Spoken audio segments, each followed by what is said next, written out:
अच्छा, रिश्तेदार भी, वो भी इक़्तिदार में, इसहाक डार वो भी रिश्तेदार बन गया।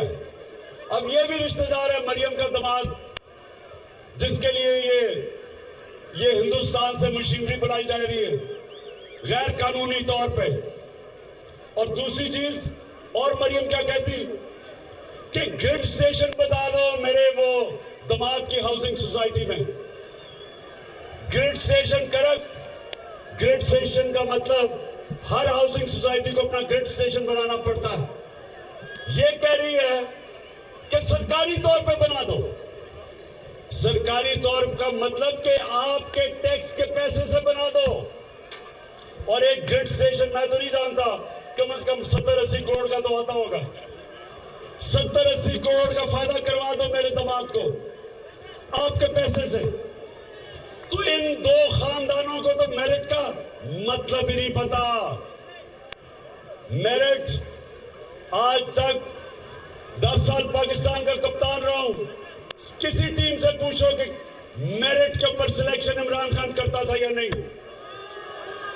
शौकत खाना में पूछो, इंटरनेशनल स्टैंडर्ड का अस्पताल है, क्या मेरे कोई रिश्तेदार है वहां? नमक यूनिवर्सिटी देखो, मेरिट पे चलती है। आज तक कोई इदारा दुनिया में मेरिट के अलावा नहीं कामयाब होता। और ये दो खानदान, इनको मेरिट का मतलब नहीं पता। और इंशाअल्लाह हम सारे मिलकर इस मुल्क में इलेक्शन की तरफ जाएंगे और इन इलेक्शन के बाद हमेशा के लिए ये जो दो माफिया, जरदारी माफिया और शरीफ माफिया, इंशाअल्लाह हमेशा के लिए इनको पाकिस्तान की पॉलिटिक्स से इलेक्शन के बाद शिकस्त देंगे, इलेक्शन से शिकस्त देंगे। अच्छा करेक्ट।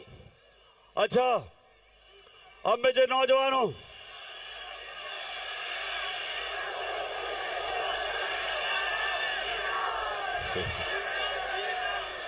अच्छा मेरा प्लान क्या है इस इलेक्शन में? मुझे 3 विकेट नजर आ रही हैं, 3। एक है बड़ी मुल्क की बीमारी जरदारी, एक है चेरी ब्लॉसम शहबाज शरीफ। क्योंकि शहबाज शरीफ की खासियत पता क्या है? वो जब बूट देखता है वो पॉलिश करना शुरू कर देता है।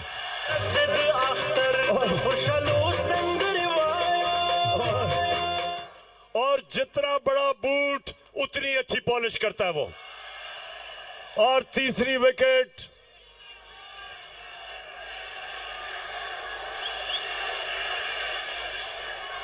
बड़ी देर से मैं देख रहा हूं इस तीसरी विकेट की तरफ भी, और ये बीच वाली विकेट है। और इंशाल्लाह इसके लिए वो जो मैंने इन स्विंगिंग यॉर्कर तैयार किया हुआ है, देर करके स्विंग करेगा लेकिन बीच वाली विकेट इंशाल्लाह लेके जाएगा। अब फजल रहमान ने किया क्या है? आते साथ ही अपने बेटे को उस मिनिस्ट्री पे बिठाया है, NHA पे, जिधर सबसे ज्यादा पैसा बनता है।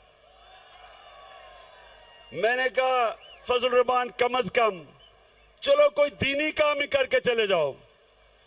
कोई जो हमने इतनी मेहनत से रहमतुल आलमीन अथॉरिटी बनाई थी, हमने बड़े बड़े दानिशवर और स्कॉलर्स को बिठा के एक रहमतुल आलमीन अथॉरिटी बनाई थी। वो क्यों?